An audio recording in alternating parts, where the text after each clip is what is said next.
Nous fêtons aujourd'hui l'apôtre Barthélemy. Nathanaël, il a deux prénoms finalement. Et je vous rappelle que les reliques, il y a des reliques de Saint Barthélemy à la cathédrale de Versailles. Donc je suis allé prier devant ces reliques à la sacristie. J'avoue que je les ai cherchées un petit peu, mais elles sont à la cathédrale. Qu'a dit Jésus directement de Saint Barthélemy? Voici vraiment un Israélite, il n'y a pas de ruse en lui. Voilà le compliment qui a été fait, il n'y a pas de ruse en lui. La ruse, c'est le mensonge finalement, c'est la duplicité. Et le Seigneur a retenu ce manque de duplicité. Quand on réfléchit, le mensonge, c'est finalement un manque de courage pour dire la vérité. Voilà, quand on interroge un enfant, souvent on lui dit « Mais pourquoi est-ce que tu mens ?» C'est quoi la réponse? « J'ai peur de me faire gronder. » Voilà. Ou alors, on ment pour se mettre en avant, c'est la jactance. Alors la conséquence de cela, ce que disent les chroniques, c'est que Saint Barthélemy, c'est un homme droit. C'est une grâce qu'il faut demander ça. C'est-à-dire qu'on a un but, voilà, et on ne déroge pas. On n'est pas double, on n'est pas divisé. Il y a l'unité en nous. Donc un homme droit et spontané, vous allez voir, il est prêt à se donner sans retour. Quand il a été, c'est l'histoire de sa vocation, quand il a été ébloui par Jésus, qu'il ne connaissait pas, il est capable de le suivre et de prendre cette décision en quelques instants. Vous voyez, c'est-à-dire qu'il a été éclairé lorsqu'il a vu Jésus, on va le voir, et qu'est-ce qu'il va faire? Il va suivre. C'est une force, cela, tout abandonner et suivre Jésus. Nous retrouvons ce passage en Saint Jean, chapitre 1er, verset 45. Je vous invite à le relire, ce passage. Voici ce que dit Nathanaël. De Nazareth peut-il sortir quelque chose de bon? C'est dans l'Évangile, ça.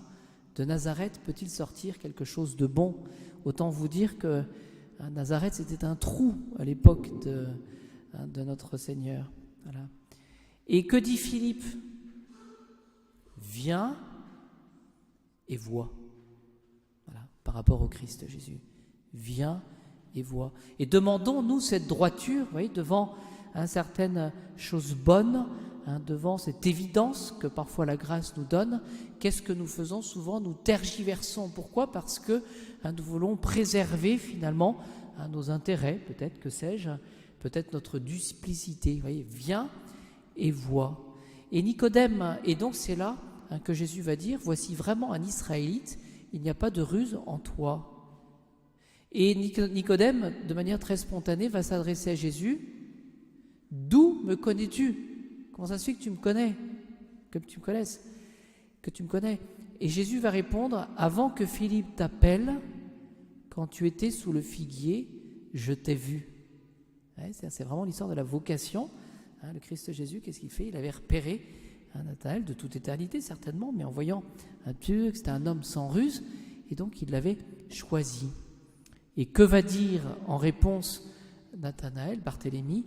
Rabbi, en s'adressant à Jésus, c'est toi le Fils de Dieu, c'est toi le roi d'Israël. Il va professer finalement cette messianité, cette qualité de Jésus. La conclusion de saint Paul qu'on peut trouver, nous avions cela dans le bréviaire ce matin, c'est que finalement nous manquons de confiance, ou nous manquons d'esprit de foi. Et Nathanaël, qu'est-ce qu'il fait? Il suit l'exemple, l'injonction de Philippe, viens et vois. Et il trouve dans Jésus ce qu'il attendait.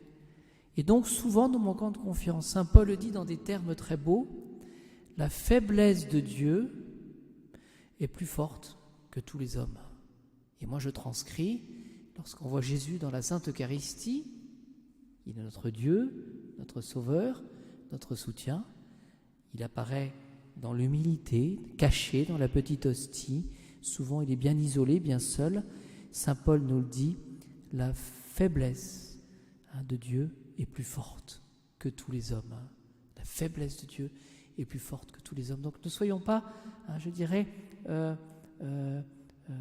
atteints, voyez, par tout ce que nous voyons. La faiblesse de Dieu est plus forte que tous les hommes.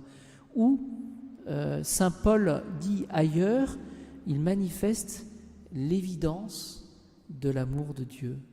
Cette évidence. Voyez, donc il y a des choses qui sont simples. Eh bien, demandons la grâce au Seigneur de ne pas les compliquer, de poser un acte de foi. Qu'est-ce que c'est que poser un acte de foi? C'est tout simplement faire confiance, avoir foi en la personne du Christ.